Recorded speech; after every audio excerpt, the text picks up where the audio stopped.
नमस्कार, स्वागत है आपका न्यूज़ प्लस 21 में। मैं हूं आपके साथ ललिता चक्रधारी। आप सभी जानते ही होंगे, सुने होंगे मानसिक रोग के बारे में, मनोरोग के बारे में कि यह कैसे होता है, इसके लक्षण क्या है। आज हम इस पर सेहत की बात में आज इस पर ही हम चर्चा करेंगे। मनोरोग विशेषज्ञ डॉक्टर मूलचंद हरजानी, तो इनसे हम बातचीत करेंगे, इनके जानेंगे। बहुत बहुत स्वागत है सर हमारे चैनल में। Thank you. सबसे पहले हम जानना चाहेंगे कि जो मनोरोग है उसके बारे में कि आखिर उसके लक्षण क्या होते हैं, इसकी शुरुआती कैसी होती है।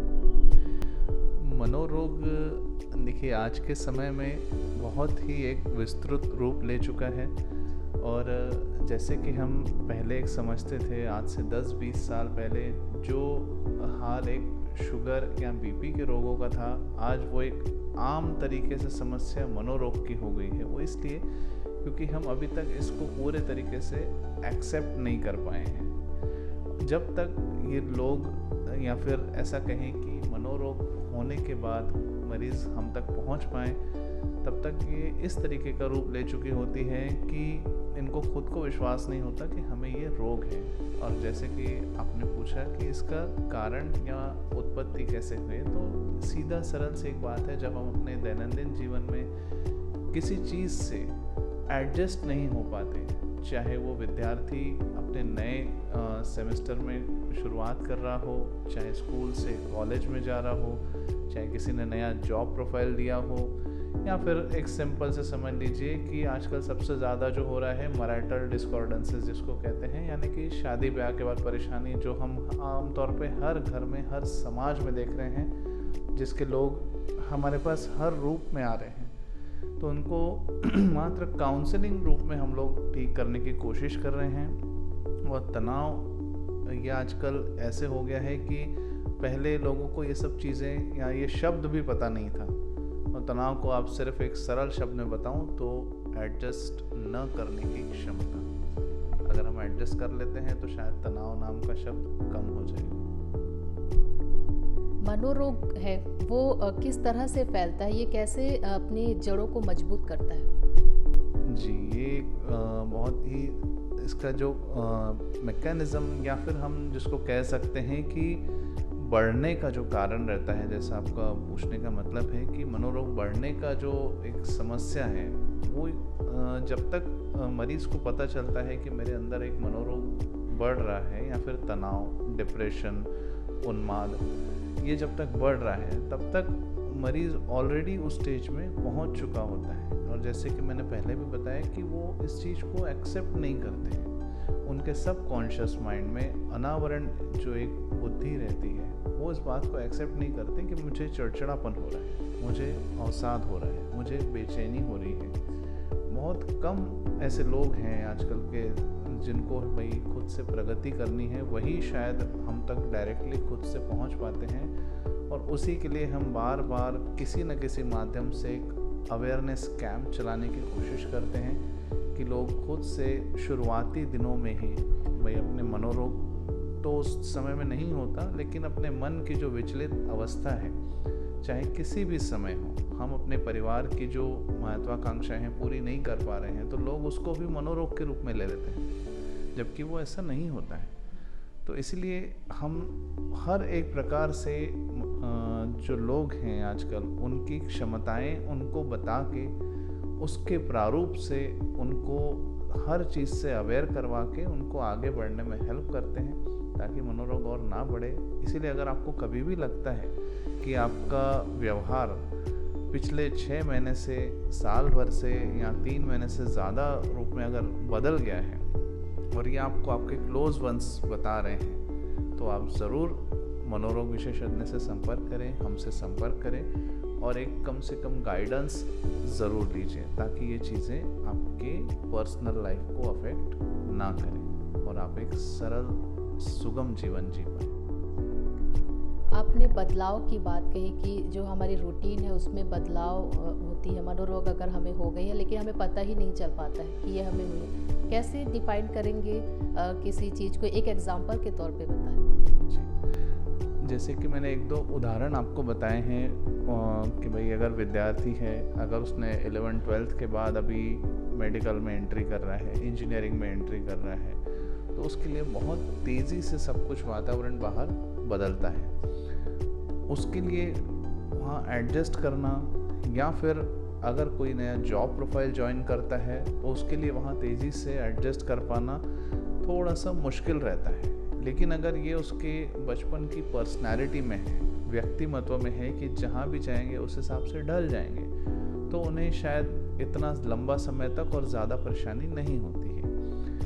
लेकिन अगर उनके व्यक्तिमत्व में ये एडजस्टमेंट का फैक्टर नहीं है तो उनको परेशानी और व्यवहार में बदलाव, जैसे कि चिड़चिड़ापन, अचानक बेचैनी, काम में ध्यान न लगना, बार बार लोगों से संकुचित रह के वहाँ से निकलने का प्रयास करना, और इस उम्र में खासकर जो मैंने आपको उदाहरण बताया उसमें नशे का सहारा लेना, ये तो आजकल आप भी जानते हैं महिलाओं में भी नशे का सहारा बहुत कॉमन हो गया है। इस कारण हम एक अलग ही समाज को आजकल फेस कर रहे हैं, और वो लोग हमारे रायपुर शहर में भी बिल्कुल बहुत ज़्यादा ये तरीके से लोग पाए जा रहे हैं। फीमेल्स में भी एडिक्शन अलग अलग रूप से हम लोग देख रहे हैं, जो कि एक अच्छा इंडिकेशन नहीं है। तो इस तरीके से हम इस उदाहरण को लेके चल सकते हैं कि लोग अगर जल्दी से जल्दी अपने आसपास की चीज़ों को एडजस्ट करके आगे बढ़ेंगे तो शायद हमको ये परेशानियां मानसिक रोग में देखने को नहीं मिलेंगी, है ना। आपने महिलाओं की बात की अभी, तो हम ये जानना चाहेंगे कि ज़्यादातर मनोरोग किस में ज़्यादा पाए जाते हैं, महिलाओं में या पुरुषों में? प्रतिशत की बात करें तो किस में ज़्यादा पाए जाते हैं? आमतौर से देखा जाए तो अगर हम बहुत ज़्यादा जो पेशेंट रहते हैं आजकल, अवसाद या बेचैनी के पेशेंट बहुत ज़्यादा रहते हैं, तो उसमें महिलाओं में ये प्रतिशत कुछ समय में ज़्यादा है, 60 to 70% बोल सकते हैं, क्योंकि उनमें हर आने वाले समय में एक असुरक्षा की भावना रहती है। और अगर मनोरोग में मैं कहूँ तो आपको एक सरलता से डिफ़ाइन किया गया, शायद अभी बुक्स में भी नहीं है हमारे लिटरेचर में, लेकिन रिसर्च इसमें है कि किसी भी प्रकार का मनोरोग अगर आपको होना है तो उसके पहले आप खुद में भी आप पता कर सकते हैं एक अकेलापन और एक असुरक्षा की भावना, loneliness and feeling of insecurity, ये उनके जड़ में रहती है। अगर एक कहीं ना कहीं लंबे समय तक है आपको 3 से 6 महीने से ज़्यादा, तो दूसरा अपने आप उसकी जड़ पकड़ लेती है और वो बढ़ जाती है। अब ये जो दोनों मैंने आपको फैक्टर बताए, अकेलापन या असुरक्षा की भावना, ये आप समझ सकते हैं कि जहाँ इमोशनैलिटी भावनात्मक रूप से ज़्यादा होंगे वहीं ज़्यादा होते हैं, और भावनात्मक रूप ज़्यादा महिलाओं में होता है। तो दैट्स वाई मैंने आपको बताया कि महिलाओं में अभी तक अवसाद का प्रतिशत ज़्यादा देखा गया है। लेकिन आज के एकदम जो हेक्टिक लाइफस्टाइल है, पुरुषों को भी एक समय से एक जगह से दूसरी जगह ट्रैवल करना अपने जॉब के लिए, इस कारण अभी पुरुषों में भी ये समस्या बढ़ रही है। और इंडिया में तो ऐसा बताया गया है कि नेक्स्ट 8 सालों में 2030 तक डिप्रेशन के जो पेशेंट रहेंगे सबसे ज़्यादा रहेंगे इन दिस वर्ल्ड। तो ये थोड़ा सा परेशान करने वाली बात है। आजकल युवाओं में याददाश्त शक्ति जो है वो कम होते जा रही है।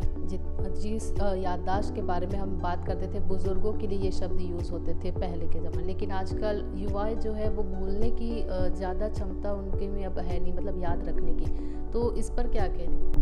जी, ये बहुत आम समस्या के साथ मुझे बहुत सारे किस्से याद आ गए इस पर, लेकिन आपने बहुत अच्छे से सवाल किया इस पर कि बुज़ुर्गों में देखा जाता था लेकिन अब यंगस्टर्स में देखा जा रहा है। तो इस पर मैंने आपको शुरू में बताया जैसे कि जब पेशेंट को मनोरोग शुरू होता है तो अपनी ही क्षमताओं को भूलने लगते हैं। बेचैनी में आपको पता होगा कि हम लोगों को ध्यान कम लगता है, इसको बोलते हैं लैक ऑफ कंसंट्रेशन और आत्मविश्वास की कमी। अब जिसको अगर आत्मविश्वास नहीं है तो वो तो ऐसा है कि आप किसी को भी फेस नहीं कर पाते। अगर आप फेस नहीं कर पाएंगे तो याददाश्त तो ऐसी चीज़ है जो हमारे दिमाग की सर्वोत्तम लेवल की चीज़ें हैं। याददाश्त बहुत बड़ी चीज़ है, लेकिन आजकल के लोग याददाश्त का परेशानी किसको बोलते हैं? अगर कोई घर पे चार्जर भूल जा रहा है, अगर किसी से कुछ छोटी मोटी सी भी गलतियां हो जा रही हैं तो लोग उसे याददाश्त का नाम दे देते हैं, जबकि ऐसा नहीं है। साधारण सी बेचैनी हम लोग ठीक करके इसको पूर्ण रूप से ठीक कर सकते हैं। जैसे कि हमारे पास बहुत सारे पेशेंट्स अभी भी रनिंग हैं और वो इस परेशानी से पूरे तरीके से बाहर आके अपना दैनंदिन दिनचर्या बहुत अच्छे से काम कर रहे हैं। हालांकि कई लोगों में, खासकर महिलाओं में, और भी शारीरिक समस्याएं इसके साथ जुड़ी रहती हैं, जैसे कि थायराइड है, अगर लेट हो जाए तो बीपी है। ये सब समस्याएं अगर आती हैं तो उनको भी ठीक करना ज़रूरी होता है। लेकिन इसमें यंगस्टर्स में याददाश्त का ऐसा परेशानी नहीं है, अनटिल अनलेस कि उनको कोई आनुवंशिक परेशानी हो। इसी के लिए हम लोग बार बार बीच बीच में ऐसे अवेयरनेस के रूप से, आपके भी हेल्प से अवेयरनेस करना चाहते हैं, जिससे कि उनको सही जानकारी मिले और वो लोग हम तक पहुंच के इसको ऐसे भूलने की बीमारी के जैसे ना लें। ज़्यादातर लोगों का ये कहना होता है कि जो मनोरोग है अगर किसी को हो जाते हैं तो वो मेडिसिन दवाइयाँ लेकर ही ठीक होती है, क्या ये सही है? जी, ये भी एक बहुत बड़ा थोड़ा सा भ्रम है आजकल, क्योंकि लोगों का अगर कहना है कि मेडिसिन लेकर ही ठीक हो पाते हैं तो कुछ हद तक ये गलत भी है। क्योंकि अगर वो हमारे पास शुरुआती दौर में आ जाते हैं तो पर्सनली मैं अपने बारे में कहूँगा कि मैं कोशिश करता हूँ कि उनको बिना दवाई से ही और काउंसलिंग के माध्यम से उनका डेली रूटीन समझ के उसको थोड़ा सा मॉडिफाई करके उसमें ठीक करने की कोशिश करें। कहीं ना कहीं ये सब अब हम इसको लाइफस्टाइल डिसीज़ बोलते हैं। जैसा कि मैंने शुरू से आपको बताया था कि जैसे बीपी, शुगर है, थायराइड है, ये लाइफस्टाइल डिसीज़ थे। आजकल तनाव, अवसाद जो है, एंजाइटी, डिप्रेशन, ये एक लाइफस्टाइल डिसीज़ हो गया है। आपकी अगर लाइफस्टाइल कहीं ना कहीं डिस्टर्ब है तो कुछ समय बाद आप अपने आप को उस फेज़ में महसूस करेंगे। तो इसलिए पहले लाइफस्टाइल मॉडिफिकेशन करने की कोशिश करते हैं। काउंसलिंग, सपोर्टिव थेरेपीज़, ऐसे सिंपल बेसिक थेरेपीज़ से पेशेंट को हेल्प करने की कोशिश करते हैं। असर्टिवनेस जिसको कहते हैं, एक सिंपल सी थेरेपी है। पेशेंट को अगर कभी अपने बारे में बोलना जो है हिचकिचाते हैं, मुझे ये चाहिए, मुझे ये करना है, और 4 लोगों के बीच बोलने में हिचकिचाते हैं, इसके लिए हम उनको अलग से छोटी मोटी टास्क और ट्रेनिंग्स देते हैं, जिससे पेशेंट को एक सेल्फ कॉन्फिडेंस आता है।